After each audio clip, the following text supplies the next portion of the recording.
All right, so let's get this webinar started. Speaking is Vance from My Latin Life, and I'm queuing up just a little bit of an introduction for our friend here, Patrick Hiebert.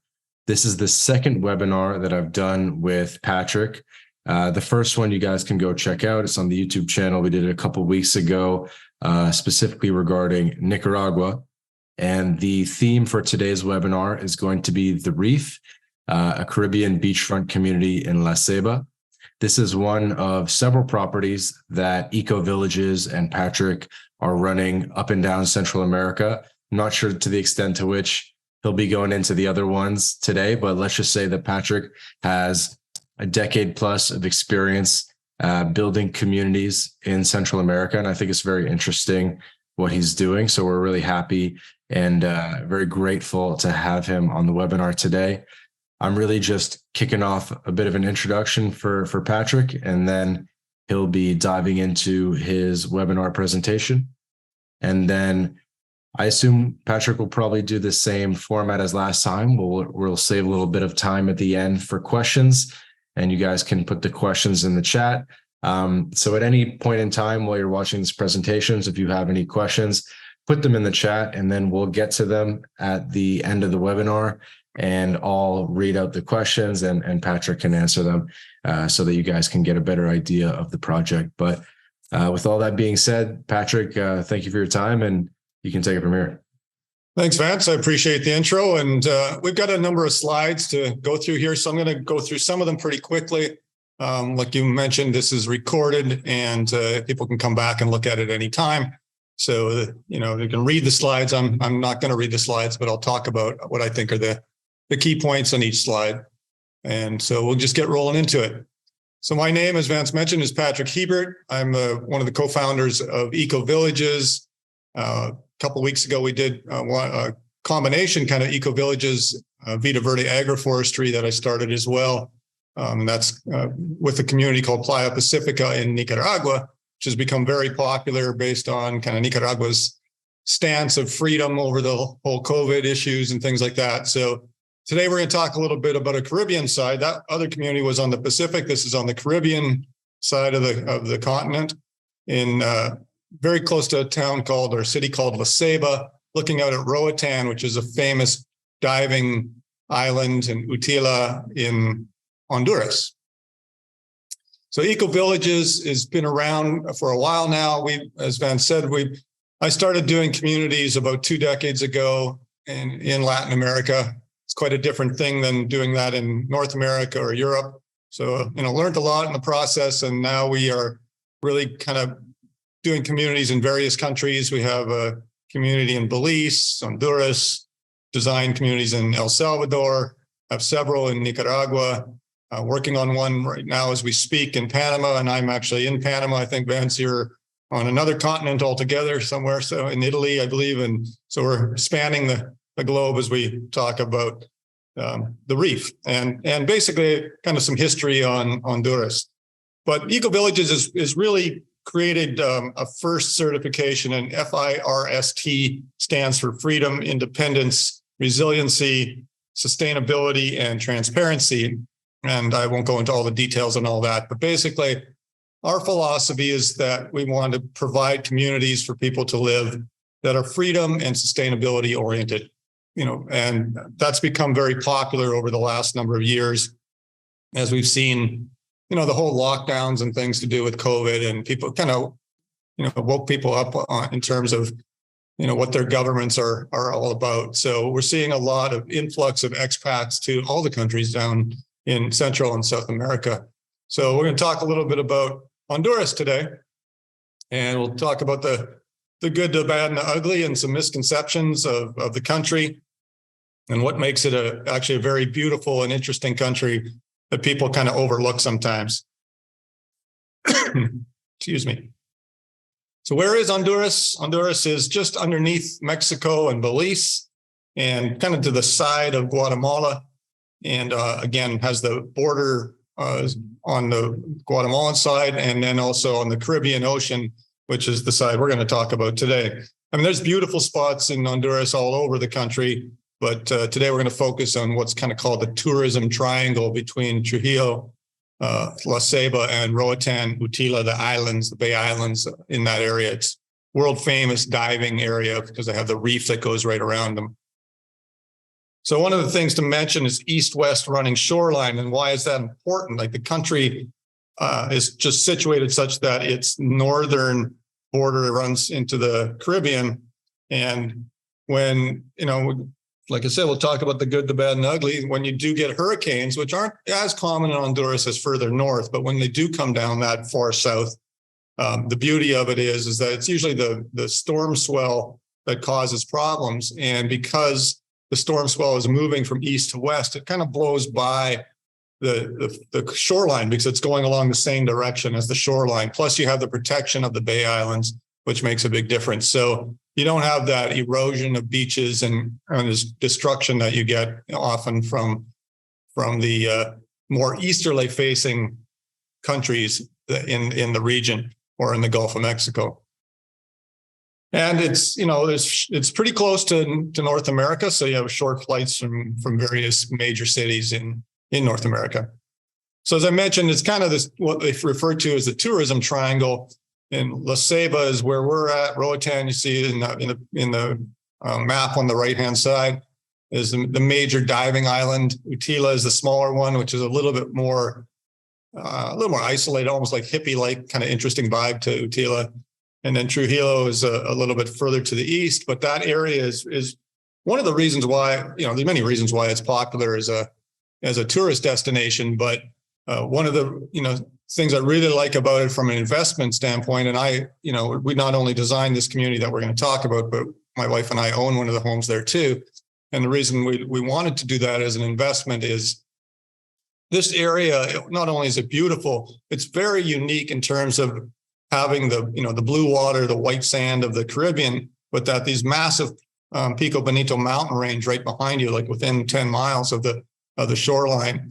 So you can do all sorts of different things, kayaking and hiking in the mountains and in the jungle with monkeys and things like that. And monkeys come right down to the property here. And that's one of my favorite things to watch in the evening at the reef. But the other thing is, countries like El Salvador, which have a pretty affluent base of people in San Salvador, in the city, they don't have a Caribbean coast in El Salvador. So this area really gets kind of two distinct tourist seasons. All the North Americans in the North American winter when it's cold, from, the Northeast or Pacific Northwest or anywhere in the central area, that are coming down to this region because of the, tropical climate and the beauty of the Caribbean. And that's great. That, creates a lot of rental revenue income for that part of the season. But a lot of the countries down here suffer from kind of a lull in the rest of the year, right? You get into August and September and kids are going back to school in North America, Europe, and it's just very little tourism going on down in most of these countries. But this region is different because you get a lot of local, not only Central American tourism, but South American tourism, which has a different season and has different school years and things like that. So it's nice because you can kind of benefit from two peak seasons with smaller shoulder seasons. So from a rental standpoint, that's a really nice thing about the area. Again, I talked a bit about this. There's not only the beautiful beaches, but fishing, mountain hiking. And like I said, that's kind of unusual. Like if you go to some of the other Caribbean islands, they often tend to be kind of just flat sand, maybe 6 feet at their maximum elevation. And, it's beautiful and palm trees growing in the white sand and all that. But this being on the mainland here, looking out at those islands and having all the, the ability to drive to the cities and see all the different museums and all the, the cool things in the area, plus, whitewater rafting, 10 minutes away and that sort of thing. So, from an activity standpoint, there's a lot to do in this area, which is, and because of the landscape, it gives you a lot more to do.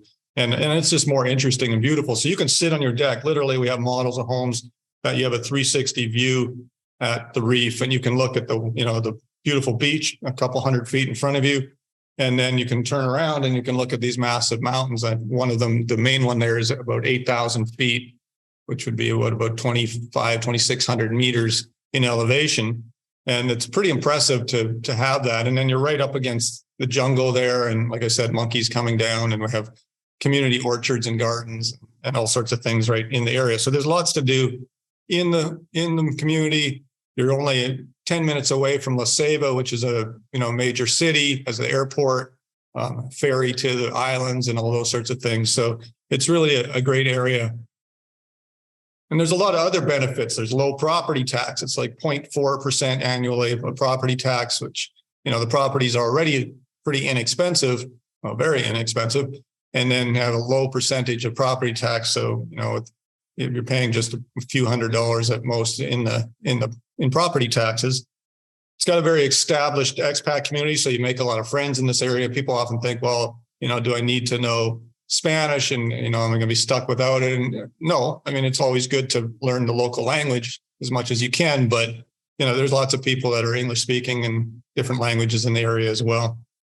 It has a number of attractive residency options, one of which is the investor residency, which is a $50,000 investment. So if you were to buy a home in a community down in this area, if it's more than $50,000, then you can use that as your investment into residency and be a full-time resident, or at least stay as long as you want and not have to leave on a tourist visa.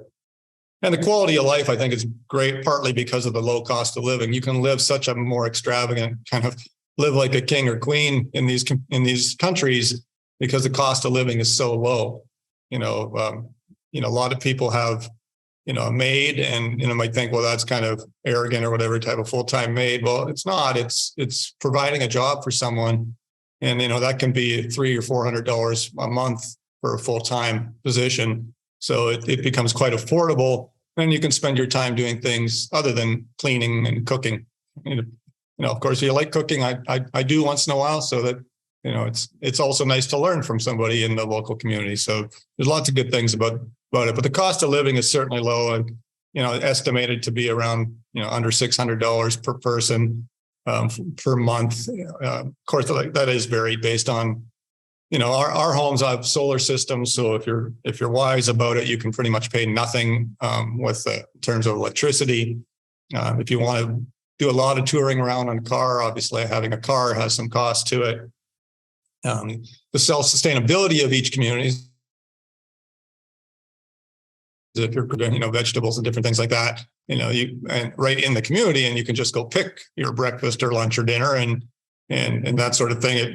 It really lessens the cost of living as well. And it's always nice too to have, purely organic food right growing in your backyard.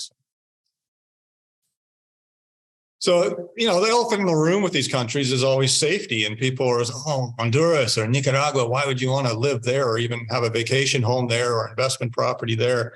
And, I would just say, don't listen to people that haven't been there. If you come there and you'll see it, you'll instantly feel very safe. People are extremely friendly. And, obviously don't get into trouble. Don't do silly things. I got the one line here, don't be a drug dealer. That's probably, good advice for anywhere in the world. But, you use the same street smarts that you would in any town or city or anywhere in the world, and you'll be perfectly fine. These countries this area specifically is built around tourism, and they're very careful. They have, tourism police in the area to make sure that everybody's taken care of and there are no issues. But, it's the reality is, if you leave, your camera on the beach or something, someone might walk along and take it and you'll never see it again. And that's, I think, pretty much the case in most places in the world. But in terms of actual safety, it's not an issue. And very closely related, people always say, okay, well, then why are so many Hondurans and other people, from other countries in this area wanting to cross the border into the U.S.? It's not about safety. They're not running away from, safety issues or fear of injury or death or anything like that. They're going because they've heard about the American dream.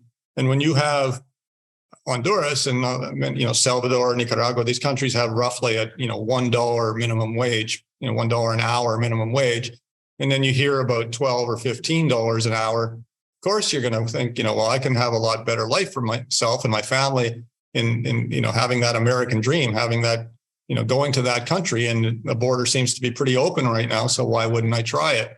What they don't realize, a lot of the local people from this region, is that it's also a lot more expensive to live in the US. So your $15 might not get you even as far as your $1 does in Honduras. But, that's the draw. It's not, people, always hear on mainstream media, oh, they're running for their lives. It's not safe. People are giving up their family members. That's just not real. If you come down here, you'll see that people are talking about, look, I can get 10, 15 times the wage that I could in my home country. Then of course I'd like to try it. And they can often send money back to their own family members and all that sort of thing. So that's the reason you hear about that sort of thing. I won't go into too many of the details on what to experience. You can look it up yourself. There's lots of really cool, Mayan history and various ruins in the country. They're just like Chichen Itza and Mexico and the different ones in Belize. The Mayans lived in this whole region down here, and there's a lot of history to that. In fact, I think on my next slide, yeah, I like this one because I'm a Batman fan, and so this was the Mayan god Camazotz that actually inspired the most recent Batman costume.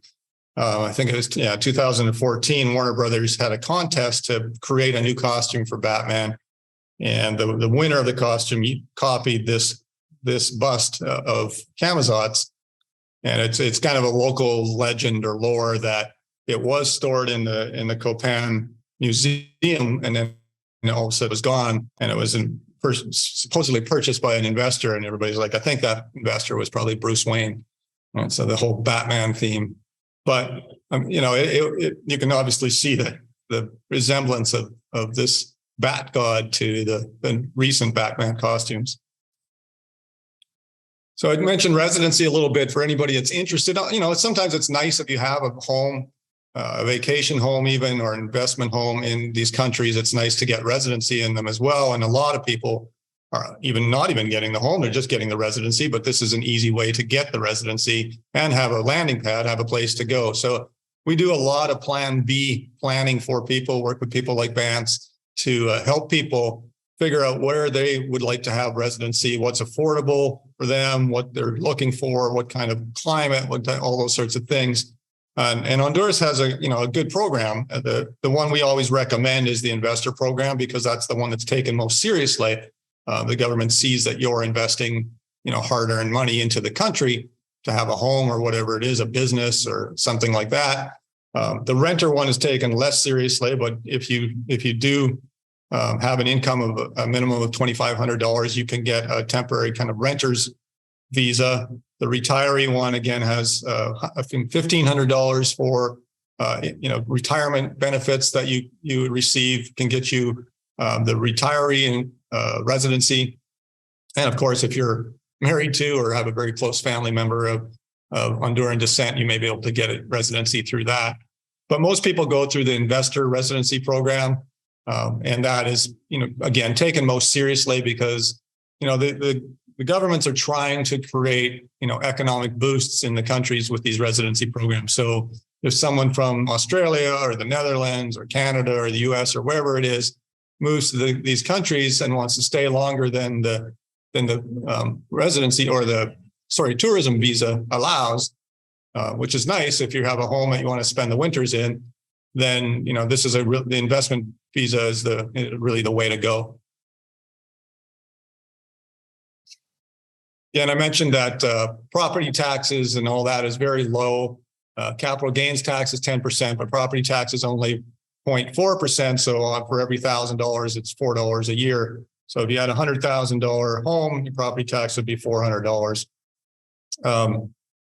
One of the things that people don't necessarily realize, and it's really specific to certain countries that you're coming from, but the foreign earned income is a jurisdictional tax. So income tax in Honduras is jurisdictional, which means that if you're a digital nomad or you're working from home and you're working from your home in Honduras and you're doing work for a company in Wyoming or something like that, and you're consulting online or whatever that is, if your work is not specifically, selling to Hondurans, but you're working for somebody in another country, that's considered foreign earned income. And that's 0% tax, which is really nice. So in my case, I'm Canadian originally. I became Nicaraguan, Belizean, Panamanian, working on the Honduran residency for myself. All these countries have the same idea of foreign earned income. This would be looking at, the US. No matter where you make your money in the world, as a US citizen, you have to actually pay US taxes.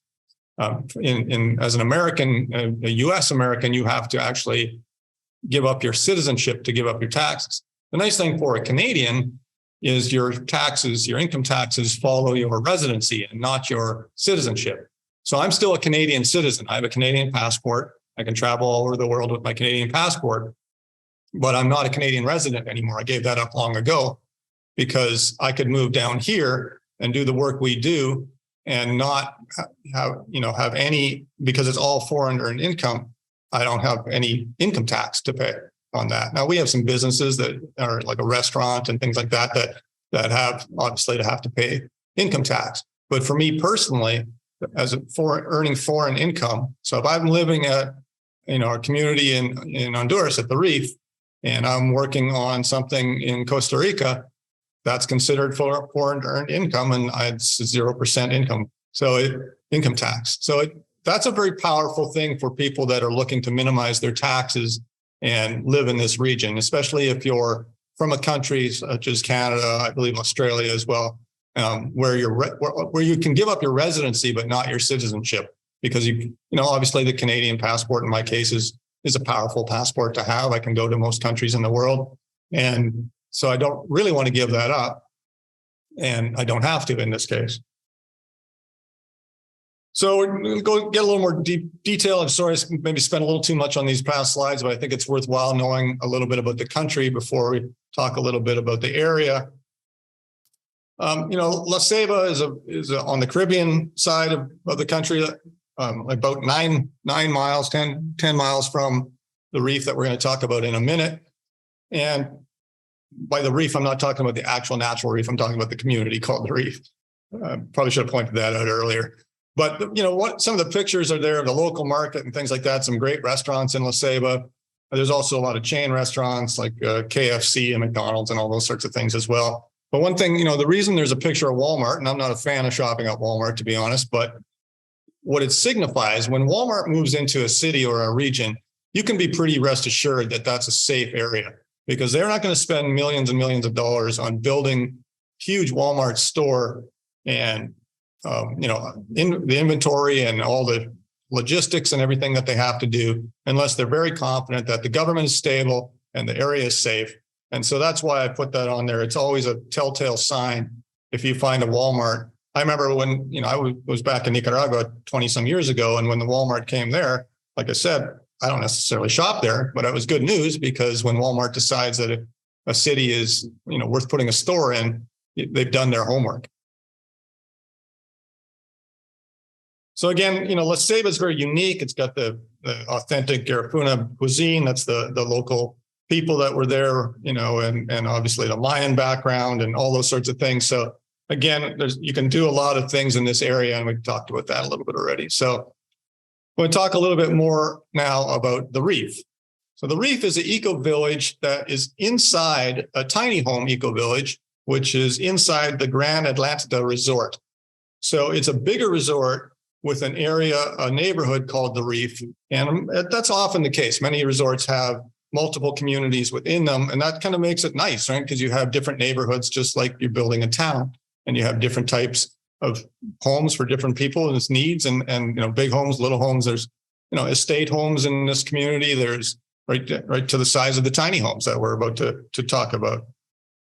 So Eco Villages is always creating communities that have a form of self-sustainability and are kind of freedom-oriented, and to different degrees. Like I said, we have the first certification. The reef is really a really cool area. So this is Grand Atlantida. It's not all Grand Atlantida. Grand Atlantida has miles of beachfront, and the reef is just a part of that. But zooming in here, this is the reef community. At the top, obviously, you can see the Caribbean Ocean and the Caribbean Sea. Then there's the common area where we have, lots of cool features, even a, music studio and stage, and obviously the pools, little kiosks and restaurants. So there can be, dive shops and swimsuit clothing shops and little things like that will all be coming along as the community develops. And the marks in the red are the homes that are already sold and either built or being built. And so we're nearing the end of this phase, and I'll probably talk about that a little bit more later, but it's always good to get in before the next phase comes online, because the prices of the homes go up with every phase that's released. As the community gets bigger and more populated, the value of the homes is going up, and so the price on each home goes up as well. But there's very, very cool common area. I really like at the bottom here, you see the kind of the green space there. That'll be where the community gardens and orchards are.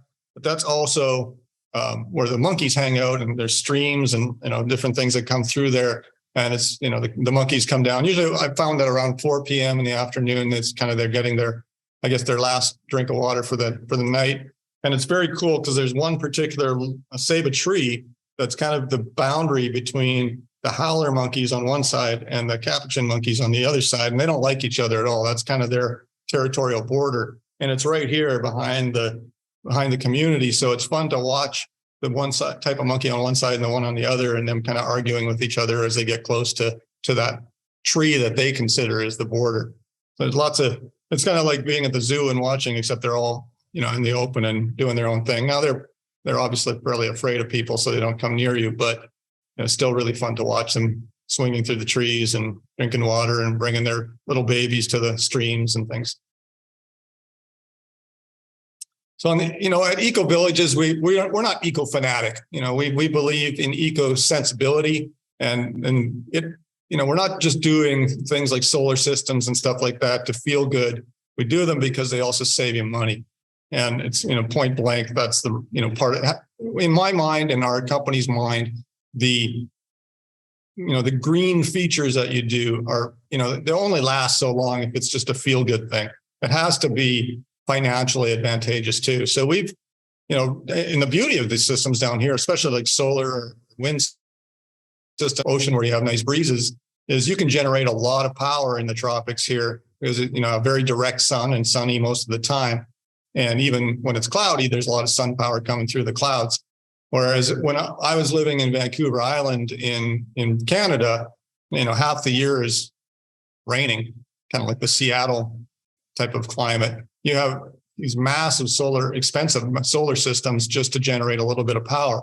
It's totally the opposite end of the spectrum here. We have, very affordable solar systems. We actually include them in these homes, and they generate so much power that you can quite easily go without really paying for hardly any power at all off the grid. So, and we do gray water recycling. That's just, helps to water your plants and things like that, keep your lawn green, because there's dry seasons here as well, where, it's nice to be able to have some stored water. And again, the community orchards and gardens go out and, pick mangoes or whatever it is that you like to eat. And, it's all growing just a few feet away from your home. And you can, of course, grow them on your yard as well. So the smaller one that we start off with is the Perla. It's about 350 square feet. That sounds like very small, but we make extremely efficient, modern style homes at this level. And it also makes it very efficient to air condition, obviously all the things that go along with having a smaller home. But the beauty of it is that you're hardly ever spending any time in your home in these tropical regions, because realistically, the climate is always nice. It doesn't matter if it's January or August, it's warm. You can go outside, you can go swimming on the beach, you can go swimming in the pool, you can go do the hikes in the mountains, you do whatever you want. Really, you use your home for 3 rooms. It's the bedroom at night, the kitchen, and the bathroom, and that's it. You really don't need a lot of indoor living space. We create a lot of outdoor living space. Even for me, like I'm Canadian, I like to watch hockey. I like to watch it outside. I sit on the deck and watch it where the TV is. I don't want to sit inside when it's beautiful outside. And so, you end up spending almost all your time outside. So why have these big, great rooms? If you're living in Minneapolis or something, it's understandable. You have a good portion of the year that you pretty much have to be inside because it's so cold. And I get it, right? I grew up in Manitoba, which is just a Canadian province.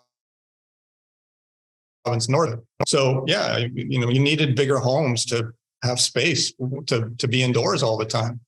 But here, it's beautiful because you can live outdoors most of the time. We even have like what we call digital nomad workstations in the common area. So you can go sit under a grass hut palapa and, with their still have an internet connection and do all your work there. But you work outdoors, you live outdoors, and then you go to bed and indoors and you turn the air conditioning on and keep comfortable. And it's a really nice life. So that's why we created tiny homes. We Eco Village is kind of brought the concept of tiny homes down to Latin America, and it just took off. We've done many webinars where we've sold dozens of homes just because people realize that, in this area, it makes sense. You don't need to have these massive homes. So this is our smallest one. This is the one I was talking about with the rooftop 360-degree deck, which is really nice. You can include pools and things like that in the packages with these homes, but they all have the modern appliances and granite countertops and tile floors and everything. They're beautiful homes. But one thing about the Perla that's nice is that it's a 360 view around the deck. So, you can see the sunrise come over the mountains. You can watch the sunset go over the ocean and, everything in between. So the beach and everything you see from there. And so the Perla it really has that, going for it. This is the floor plan for the Perla. Again, I won't spend too much time on each one of the floor plans because you can go back to the recording and kind of look at them in detail. But they have the living spaces that you need, not that are unnecessary. So the Coral model is a little bit different. It's a vaulted bedroom. For older people that don't want to go up and down stairs or something like that, then this probably isn't the model for you. But a lot of people love that vaulted bedroom, and then it has kind of this fish netting over the open to above area, which is really cool. Kids love that. They grab a sleeping bag and go sleep on top of the netting above the living room. So that's very cool. This is one of the popular models as well. It's got the wraparound deck on two sides.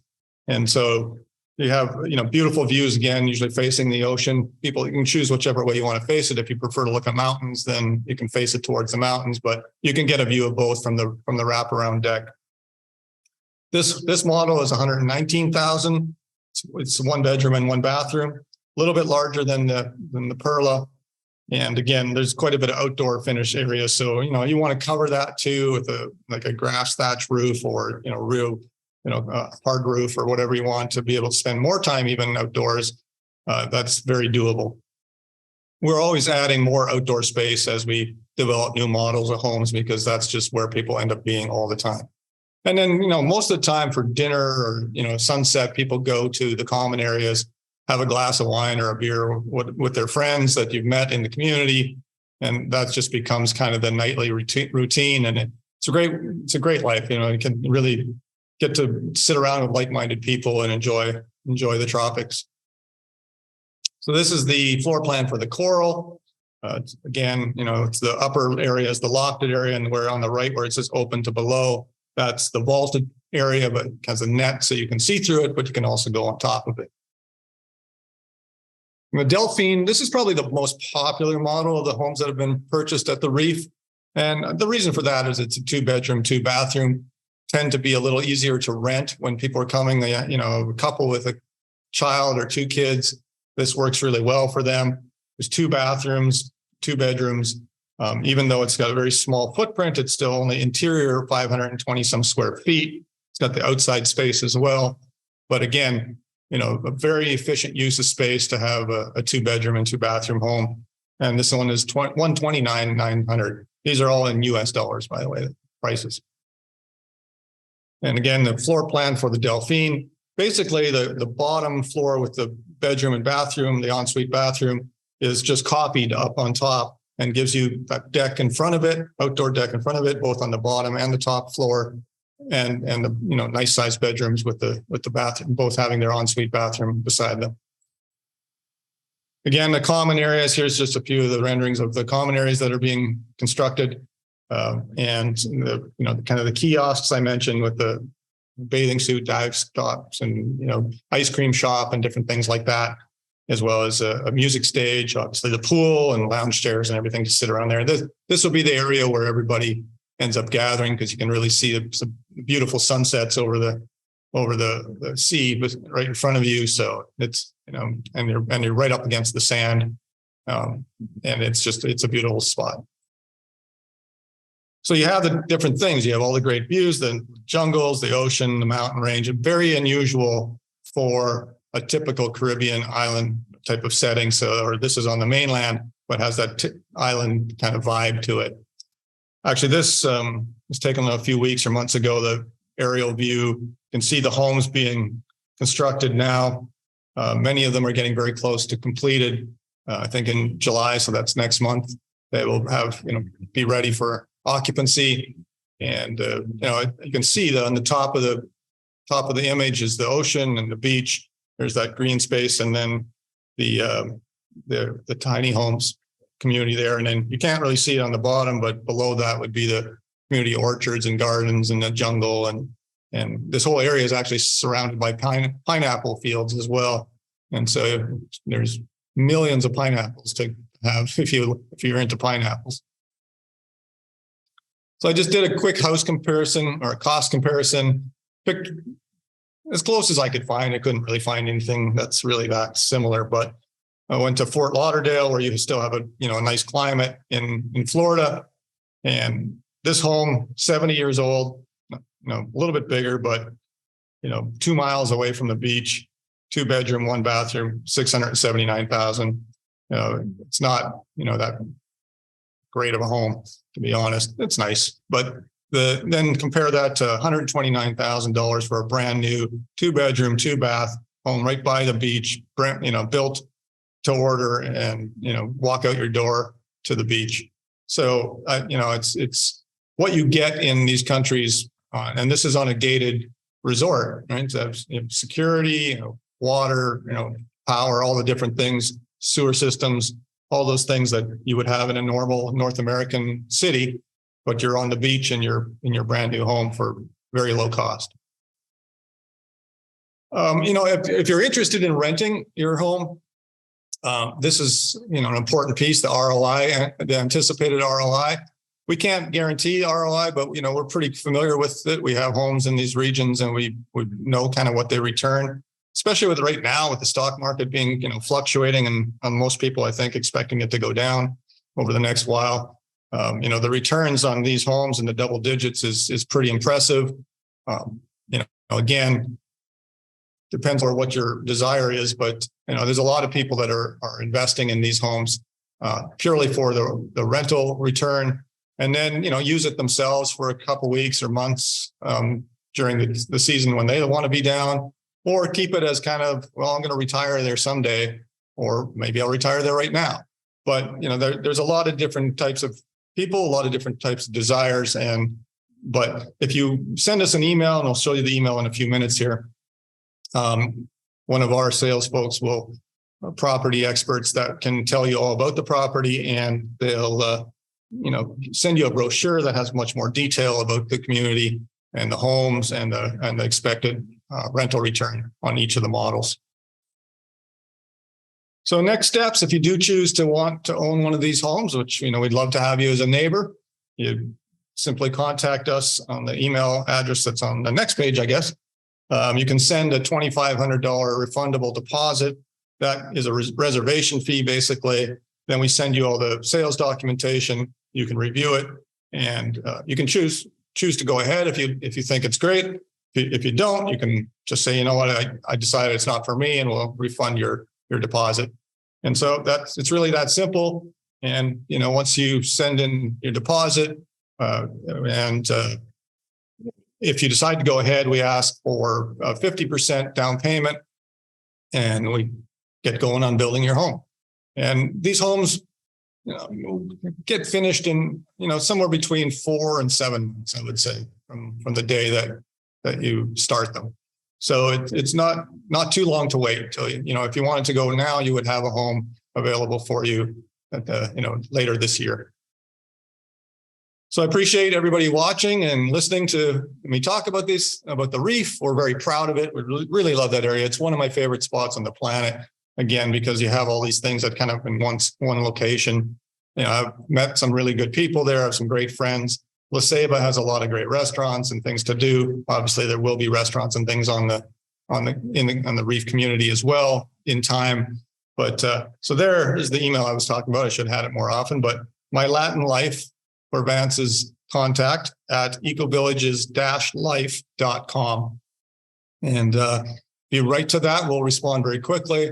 We have a lot of property experts on our side that can get back to you, right away about any questions you have, send you brochures or any information. So, we consider people that, join into and become residents in our communities, kind of friends and family. So, you quickly become, one of us sitting in the common area with your toes in the pool, sipping a glass of wine and get to know each other. And it's always a lot of fun with new people coming into the communities. So that's the presentation, Vance. If we want to take it from here, I don't know if we have any questions or anybody wants to ask them now. There's a Q&A box. I don't know if we mentioned that.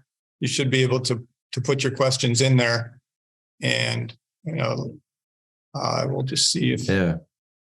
Ahead. So guys, once again, Q&A box, leave your questions there and we will get them answered now, but you're going to have to act fast.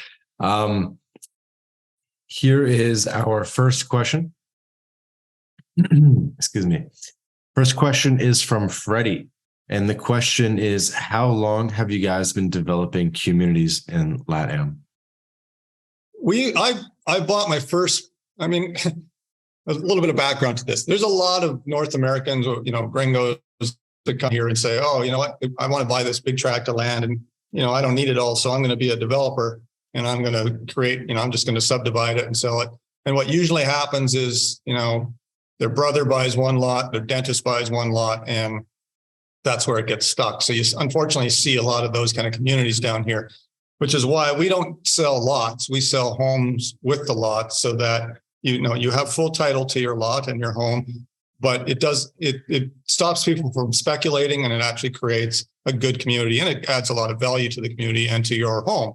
So, like I said, about 2005 is when I used to be in the software business and was lucky enough to sell a software company in the early 2000s and traveled down to this region, Latin America, with my family and just kind of fell in love with the friendliness of the people, the beauty, climate, all the things that it has going for it, the kind of the slower pace of life. You got to have a little bit of patience when you move down here because nothing happens as fast as it does in other parts of the world. But so we started around 2007 or so. I created a community called Milagro Verde, which means the green miracle. The background to that and why I created that community was my son and I used to live on a sailboat and on different boats in North America, in Vancouver Island. And we lived out on the ocean. So we got really used to being into self-sustainability, which is why where all this eco-villages stuff came from. And, at one point I, decided I don't want to be in the climate of the Pacific Northwest anymore. I'm getting tired of the rain and the cold. And so wanted to move down to this part of the world, but I wanted to prove all the work that I've been doing with solar systems and stuff on the boat and desalination and catching our own food and eating sea asparagus and all these different things to try. It was always more of a game at that point, 20, 30 years ago, but to try to survive off of the land or off the ocean and be sustainable and not pay any power bills or anything like that. So that's kind of where it came from. And then I came down to this part of the world and created Milagro Verde. But I didn't want to give up luxury. I wanted to have I want the flat screen TVs. I want my fridges and freezers and everything. And I didn't want to live in a yurt like people thought I was going to do. And so we were creating 4,000 square foot homes, 4 or 5 bedroom homes, luxury homes that were totally off grid. And basically just to prove it could be done because nobody believed it could be done. And that's kind of where Eco Villages got started, from the proof of concept. And so since then we've been doing communities and we've worked as designers for other developers too. So for 15 years or something like that, whatever that is now. And, now we're getting more into being the developer ourselves in the last couple of years, but we were designing communities all over this region for other developers as well. So a mix of that. But so, that's the long answer to your question, but I think some of that history is worthwhile. Cool. Yeah. Thanks for that answer. That was very comprehensive. I didn't know you lived on a boat. Yeah. Well, you were on my most recent boat here a few weeks ago, but that was a little different than the old days. Than the living on the boat, yeah. Okay. The next question is coming from Greg. What do you think about the next up and coming place in Latin America? Fellow Canadian here, dreaming of freedom and good weather in Latin America. So, what's the next up and coming place? Well, we're creating almost all the countries in this region are up and coming. We're seeing like give me a few minutes here to kind of give you a little bit of history. Nicaragua had a boost like crazy right during and now after COVID, because the government came out and said, basically to the effect of, paraphrasing here, but to the effect of, the president came out, I'm not your father, you're not children. I'm not going to tell you how to run your lives. If you want to isolate yourself or, that sort of thing, we'll help you. And if you want to isolate your grandparents or whatever it is that you want to do, that's great. We understand, but we're not doing mask mandates. We're not doing vaccine mandates, and we're not locking down our economy because we just can't afford to do that. Actually, no country in the world could afford to do it, but they did it anyway. So that really attracted a lot of people to Nicaragua. And, we have a number of communities there. We have our Playa Pacifica community there, and that's become extremely popular. Veritas Village right now, that is all about freedom here in Panama. So if you go to ecovillages.life, our website, you'll be able to see the different communities there that we're doing. The Panama one is exciting too, because without going into too much detail, you can use Bitcoin, to transact there. It's very freedom oriented. It's 100% sustainability oriented. Even the HOA, the homeowners association is going to be a DAO, if you're familiar with blockchain stuff, because it makes it all transparent. Typically with an HOA in resorts, you hire or you elect a president, and then the president tries to make the best decisions they can, but they can't please everybody. They often make ones that, and in the end, nobody likes the HOA and nobody likes paying the dues and nobody likes the president of the HOA. So it's kind of a lose-lose situation. So what we're doing is using a DAO, which is a decentralized autonomous organization, which means everybody votes on everything. And so you go onto it, and say, I want to, I can't think of a good example right now, but maybe we're going to vote on whether people can have roosters on the property because they wake me up in the morning or something. Then the whole community votes on that. And there's nobody to blame. The community as a whole voted. And so to me, those kind of freedom oriented communities, we're growing all our communities into the reef is very similar in that from a sustainability standpoint with the community orchards and gardens. And there will be other things like in the one here in Panama, we have a tilapia pond, we have hydroponic gardens, we have all sorts of different things going on. So that as much as livestock stables, so as much as possible, we can produce all the food. I mean, human beings basically need water, food, and shelter. And so we get great water at these communities. There are deep water wells, usually kind of mountain fed aquifers. We're self-sustaining that way, using our own water. And the food, if we can grow as much of the food as possible, or including the neighbors, which the local people are always happy to, sell you their produce as well. And just be as self-sustainable in the communities as possible. And then we really are proud of the homes that we designed. So we think the shelter is really good too. And then on top of food, water, and shelter, you got to have some fun in life too, right? So that's where the amenities come in, not only on the resorts themselves or in the communities, but in the surrounding towns and cities and villages. So, and the landscape of the area. So, that's, I would encourage you. We actually have a lot of different, a lot of different webinars on our site as well about the different countries. And, each country's got something for someone and maybe not for someone else. And so it's worthwhile to go through those. But yeah, this area in general is really, bringing in a lot of kind of freedom loving, sustainability interested people that don't want to rely on big government and big corporations for the rest of their lives. Okay. Speaking of the basic needs, you forgot the other one, which is Wi-Fi. What's the situation with that? Yeah, the Wi-Fi is good there. You can. I mean, I have to be online doing these kind of things all the time. So every one of our communities has to have high-speed internet. And I mean, we're actually in the process of designing a new community that's going to be likely here in Panama. That's going to be a low EMF. So in that particular version, it's all going to be fiber optic and cable and not Wi-Fi, because people that want to get away from being bombarded with the different types of electromagnetic forces is, that's the community specifically for that type of person. But, right now in all these communities, the Wi-Fi, and it's usually, very affordable. You can crank up the speed, you kind of go to the next level, you pay a few bucks more per month or whatever. So Wi-Fi is very available. Okay, cool. Another question from Freddie. Do you guys have lots of developments in Belize? Both present developments and previous. Out of the Central America area, Belize is the most attractive to me. Well, Belize is a really cool spot. We've just completed a number of homes, and we're building some more in our second phase at a community called Aruna, Aruna. Again, you can look on our site and you see a lot of details about that. That's a very cool canal front right on the water. So you can have a boat on the canal and go right out the canal into the Caribbean, into a Caribbean, beautiful clear water lagoon that has been connected to where you can go out to the reef. So it's a very, very cool spot. It's on what's called West Ambergris, which is part of Ambergris Key, which is, 70% almost of the tourism and the whole vibe of Belize happens on Ambergris Key. It's by far the most popular spot. And so the nice thing about West Ambergris is you can get away from the San Pedro town, which is, a lot of partying with the tourism, but you have also a lot of restaurants and nightclubs and things like that, things to do. And all of a sudden, obviously, all the diving, because you're right on the reef. You're only half a kilometer from the reef, and so you can see it from the shoreline.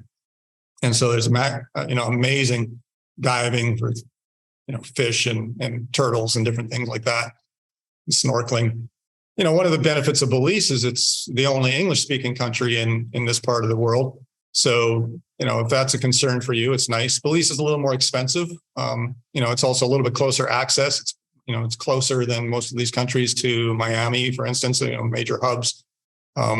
So there's certainly benefits. Again, the prices are a little bit higher than, so a similar home in Belize that's, the $129,000 here would probably be $250, and up in Belize already. So, some of that capital gain that, a country like Honduras is going to see, some of that's already come into play in Belize. But if it's not about, an investment gain, then Belize is a great spot. So yeah, we've actually designed for other developers and for ourselves here. We're partners in the Aruna one. So we've designed that kind of for ourselves.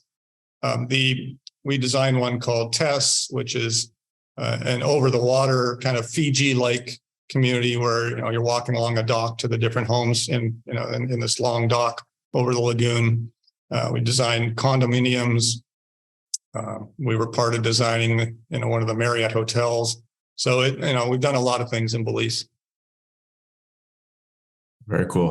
We do have webinars on Belize and on Aruna as well, if somebody is specifically interested in Belize. Yeah. Okay, one more from Freddie. We'll give him some. We'll give him one more. So, and guys, anyone else get your questions in? So this one from Freddie. I know a lot of times these types of communities are typically older retirees. Is there a growing trend of younger entrepreneurs living and investing in these types of communities? Absolutely. I mean, that is something I should have, thanks, Freddie. I should have mentioned that earlier. We're seeing the demographic change like crazy. And a lot of that happened during COVID.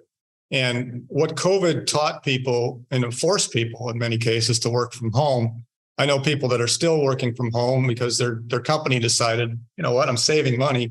I don't have an office anymore. People were roughly as efficient at home as they were in the office. So I might as well just keep that going and the company can be more profitable. So once they realized they could work from home, and if they're living in Boise, Idaho or something, and decide, I don't want to live there anymore, but I can still work for the same company, they come and work in these communities, and they often have young families. So I know in some of these countries, I've seen the statistics over the last years were 30x times. So 3,000% more expats moving to these countries now than there was 5 years ago.